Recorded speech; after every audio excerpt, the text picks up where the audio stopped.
Welcome and ting and ting and ting. And here we go into Romania, a little bit of Romanian history here. This one is, why didn't Romania join the invasion of Czechoslovakia of 1968? And I tell you what, Czechoslovakia, I had to spell that when I was in a primary school. That was hard to spell. People were getting spanked for not being able to spell it right because they made us spell every country in every part of the world. We had to learn how to spell it. But let's go ahead and YouTube and simmer and see what I'll go on with this one here.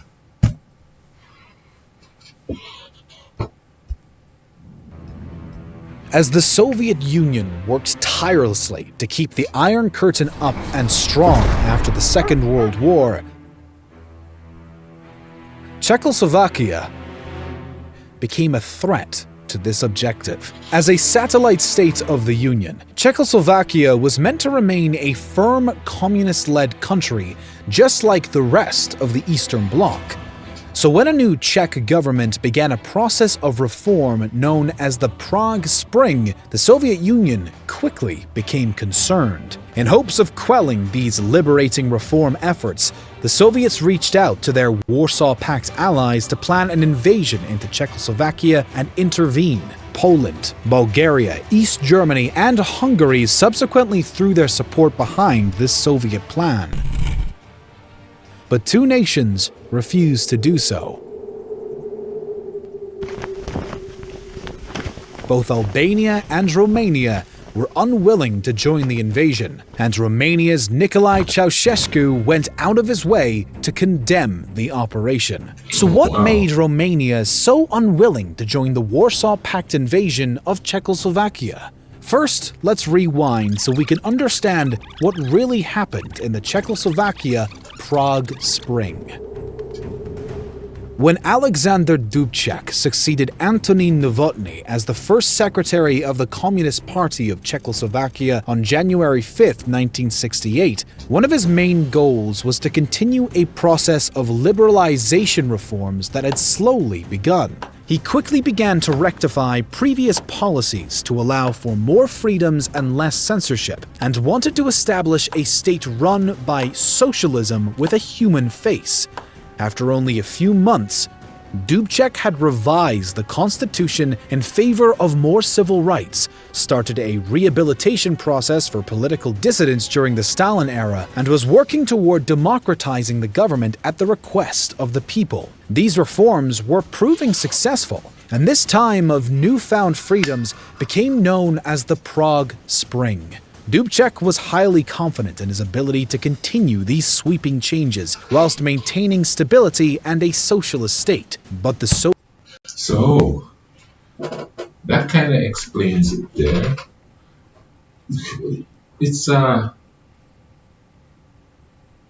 It seems like throughout the centuries and stuff, in war in general, but from what I'm seeing around here, if somebody starts thinking for themselves, the bigger countries are like, oh no, this might be a problem.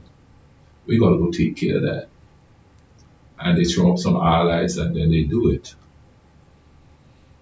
Just to get the freedom to move there too. So everything is done for a purpose. Now it could be strictly political like that, or it could be like economic. They have something that those people could take care of. The question is are the allies going to get taken care of? Does that usually happen? You know what I'm saying? But, wow, that's crazy. He just decided, I want to go in a different way. You know what I mean? Democratize the socialism. The others were like, I don't think so. But then again, if somebody in the middle there start becoming a democratic place, then they could side with the West, and create a problem right in the middle there. You know what I'm saying? Which kind of put Romania and Albania in a sticky situations because they refuse to help. And they're right in the middle of the, geographically speaking. I mean, it's simple things. When France had refused to let American airplanes fly over its airspace to go do something somewhere, I don't remember what it was, but they changed French fries to freedom fries. Man, you had all kind of crazy story about French people. I mean, there was some serious hate, and France is all the way over there. So imagine being in the middle of everything there. You know what I'm saying, geographically speaking. Let's get back to this. Soviet Union was not so sure. The drastic shift in Czechoslovakia's structure set off alarm bells for the Soviets and even some of their other satellite states. What would this mean for communism as a whole? And how would this affect the Soviet dominance throughout the Eastern Bloc? Well, according to the Soviets, the effect would be negative and therefore must be prevented. Negotiations were first attempted between Czechoslovakia and the Soviet Union as the latter hopes to push the former back into what they deemed to be the right direction. These negotiations unfortunately failed though, and the Soviets were forced to come to an alternative conclusion. With the 1956 Hungary uprising still fresh in the mind of Moscow, it seemed like the only option would be to crush a possible revolution before it could even begin.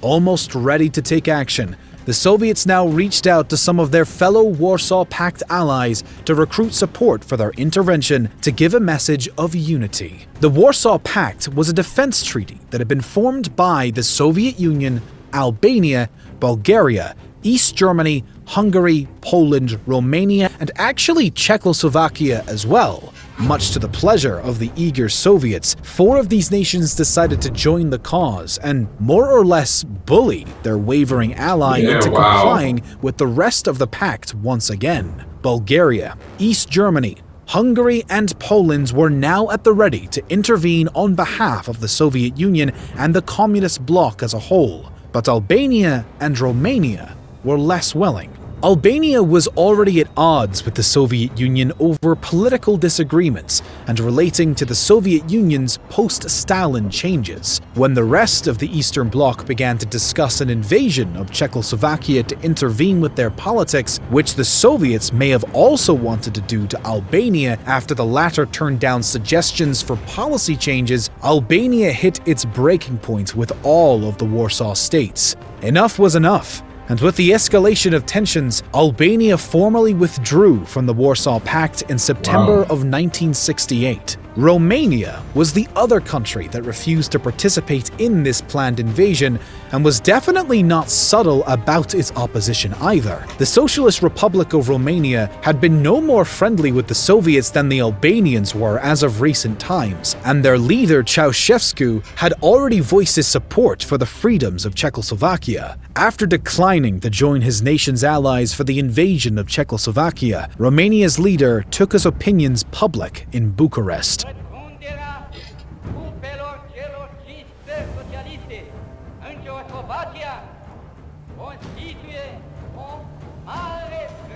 Giving a speech to 100,000 Romanian people in the Palace Square, he condemned the actions of the Soviet Union and the other Warsaw Pact states, calling the invasion plan a grave error which constituted a serious danger to peace in Europe and for the prospects of world socialism. He went on to further implore his citizens to take up arms in defense of their country if the Soviets were to ever intend to do to them what they were about to do to Czechoslovakia. The reaction from the Romanians was overwhelmingly positive. This declaration also solidified Romania's developing distance from the Soviet influence and authority and showed Moscow and the world that Ceaușescu could not be pressured into compliance. Wow. Yeah, that's the right thinking there, you know what I mean? If they're going to do that to the one country, they're going to do it to the others. It's like they want to like bully them into staying into that pact there, you know what I mean? That Warsaw Pact.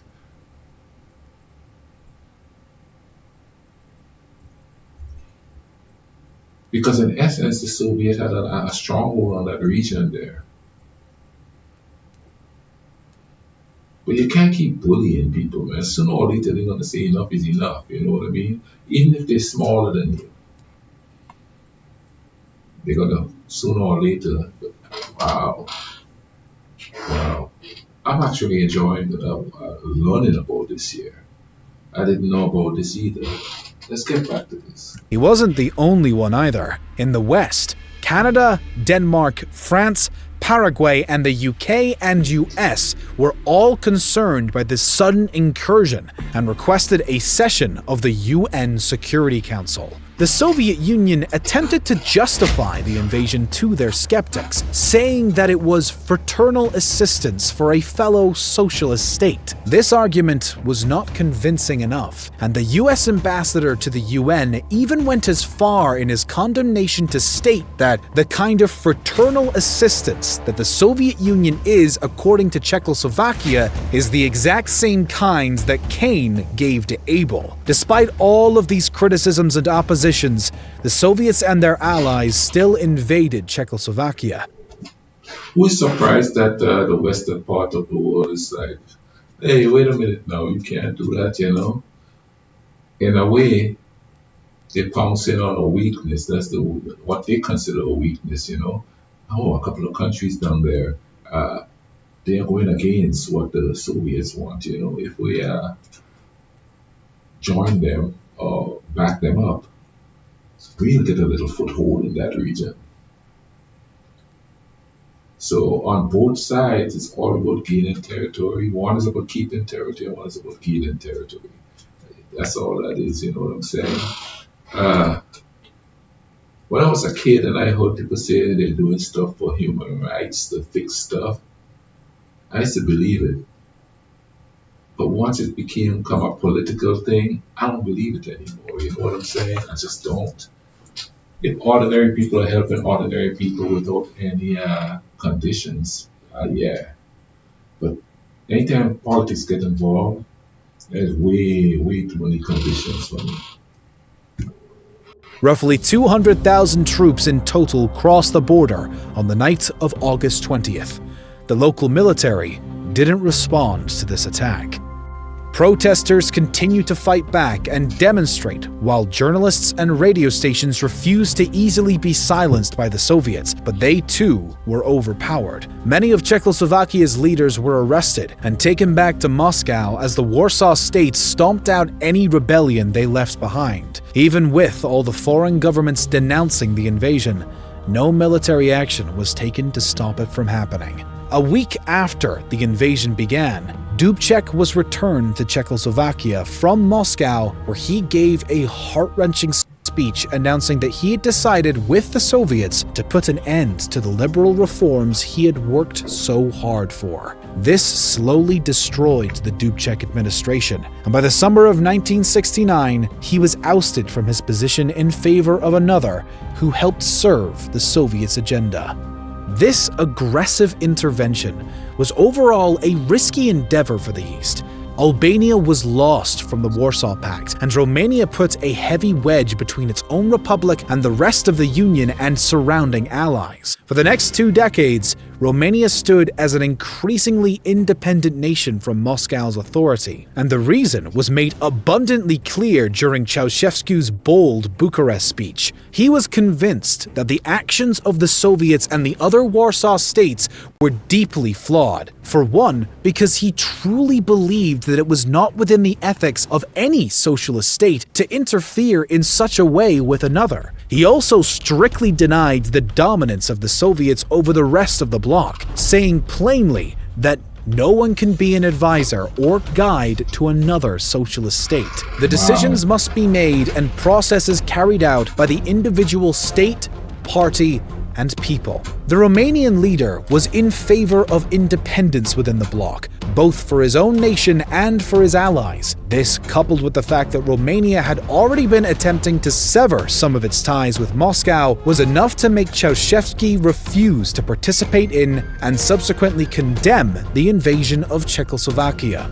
Some critics from his own party even commented that the speech was an outright mistake and only invited a Soviet invasion, putting all of Romania at risk in what was seen as a useless address. Not entirely useless, though. The speech and Romania's position did bring in support and sudden friendliness from the West. The following year, US President Richard Nixon even paid a visit to Bucharest for a meeting with the Romanian president, who was now seen as the only potential friend within the communist bloc. Whether Ceaușescu knew this reaction would come from the Western world or not may have had an additional influence on his decision to join or condemn the invasion. But either way, it does appear that he would likely have opted out of it at the very least. His strong stance on individualism within the Eastern Bloc and his disagreement with the fundamental ethics and strategy behind the invasion could alone be a convincing argument